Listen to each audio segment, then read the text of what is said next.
Give us any chance, we'll take it. Read us any rule, we'll break it. We're gonna make our dreams come true.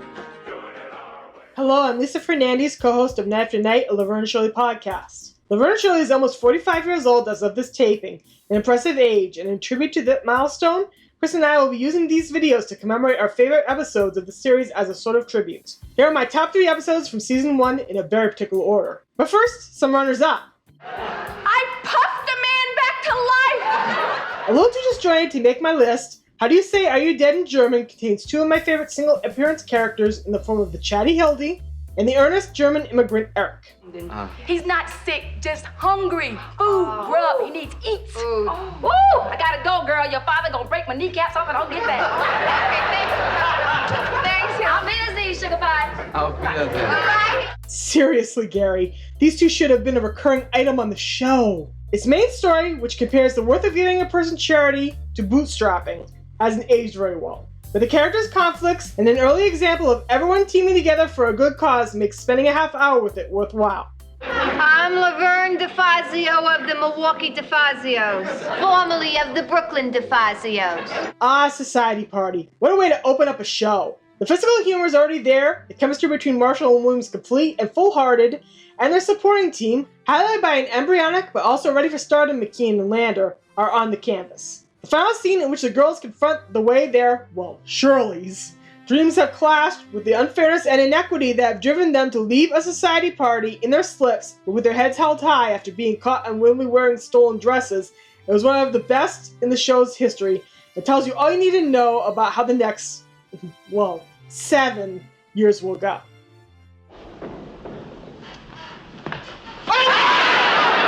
Bowling for Raspberries is just a snappy delight. If, as Chris said, this season was about figuring out how the girls interact and what kind of comedy the show is going to offer its audience, Bowling for Raspberries is the first nod towards slapstick comedy and goofy humor that the show makes.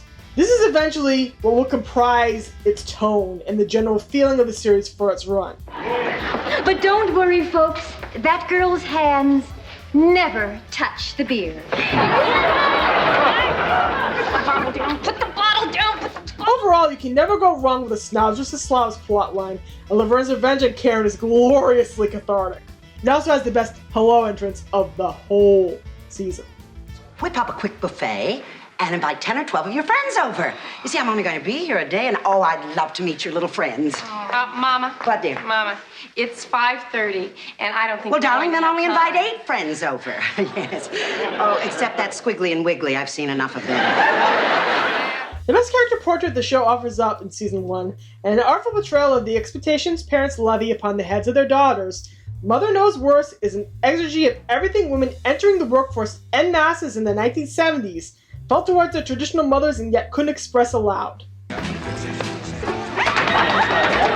It's impossible not to sympathize with Shirley here. She continues to walk a fine line between Barb's fantastic and yet ordinary dreams for her and her pursuit of the kind of love only men like her cheery but dissolute daddy Jack can give her. This is formative for who she is and who she will be all the way through the series, right up through season 8. And if you want to understand who Shirley Wilhelmina Feeney is, you need to watch it. The reason this one didn't make my top 3 is because this isn't the top 4. What's the matter, Anne-Marie? I think I better leave. I'm throwing a real damper on this party. Oh, no. You happy now? You depressed a nun. It's a very tight race between Mother Knows Worst and A Nun's Story from my number 3 slot. Both episodes have a lot of wonderful things going for them and lay a lot of groundwork for the series to come. But the easygoing slice of life feeling of A Nun's Story is a winner that always draws me back into its embrace.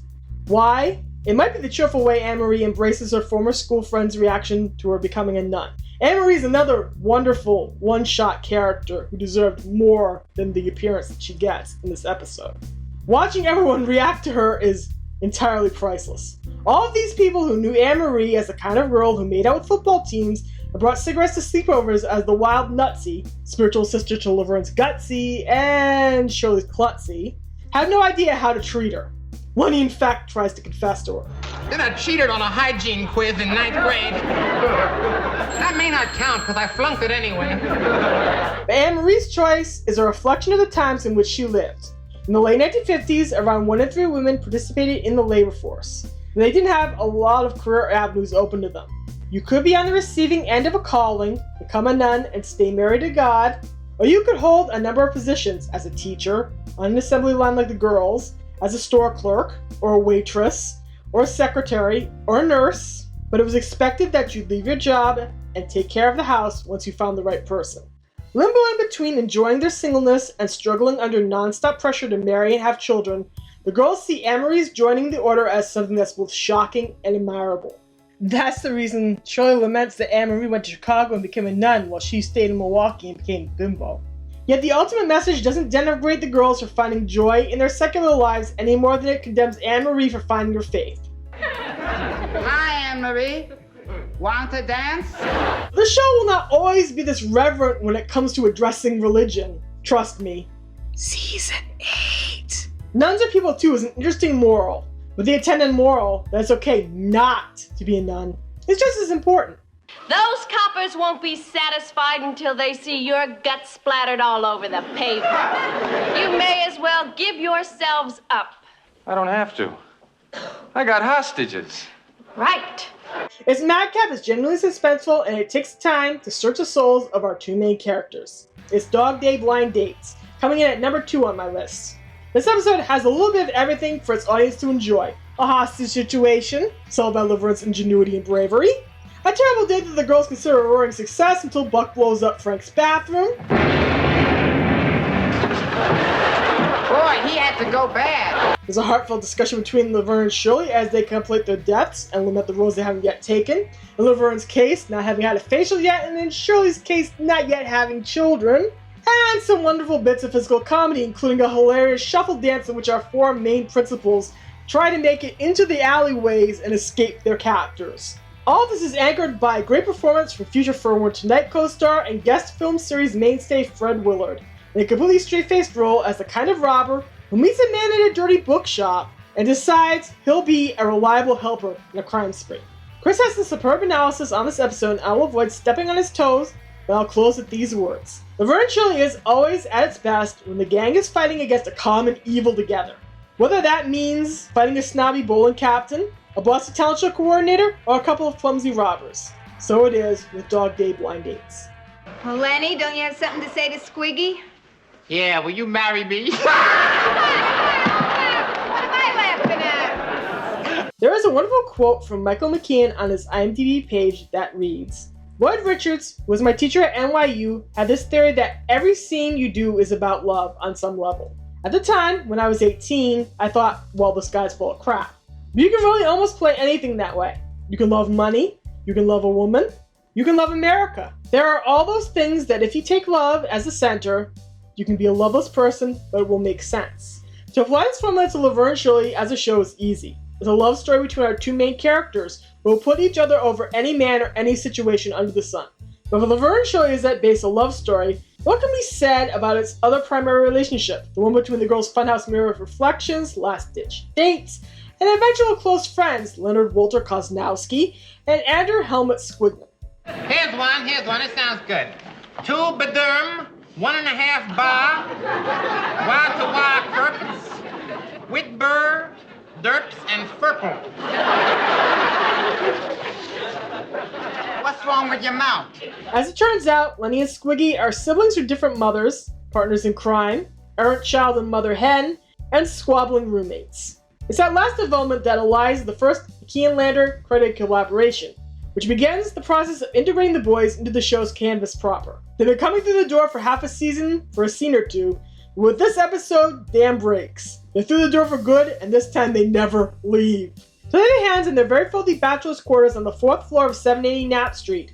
First they have to weasel their way into the girls' better graces. Once they secure the place and then fight, it's only Laverne and Shirley who can put them back together. A plot beat that will be replicated again and again as we explore the next 7 seasons. I'm a loner now. Yeah, I'm flying solo. Huh. You kidding? I go up there, he'll beat me to a crisp. Fittingly, this episode shows us the way Lenny and Laverne and Shirley and Squiggy get along when paired up in groups. Dynamics that had only been visited briefly in episodes like Once Upon a Rumor. In fact, in its own way, this episode is much more about Squiggy's relationship with Shirley and Lenny's relationship with Laverne than the boys' friendship, which takes a moth-crushing, shirt-destroying beating but keeps on ticking in High Neighbor.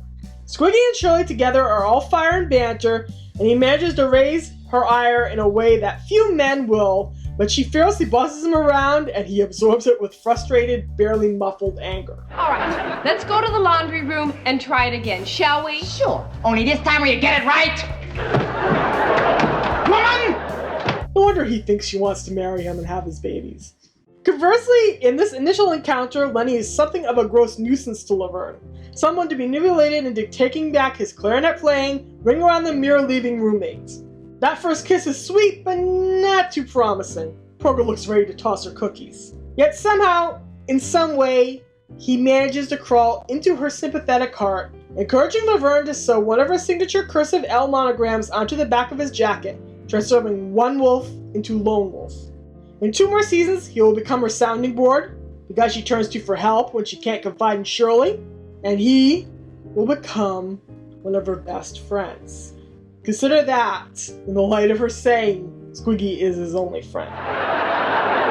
Boy, that's the sad truth. But right now, he's the guy with the greasy hair whose kisses nearly make her throw up. All 4 of them will grow beyond this point, and so will the show. Even here, in these initial moments, the characters are fun and fresh. The chemistry between McKean and Marshall and Leonard and Williams is immediate and new in ways that other Marshallverse shows will never be able to replicate. The rest of the episode, which involves some now classic physical comedy brought off with seemingly effortless strength by Penny and Cindy, besides Squiggy playing dress dummy, and Skinny Pigs, is just gravy on the mashed potato sundae. You took Jeffrey? Yeah, well, he's mine. He is not. Well, you said we could share him. My neighbor is evolutionary and revolutionary, which is why it gets my number 1 slot. I'm Lisa Fernandes for Night After Night, and I hope you enjoyed this list.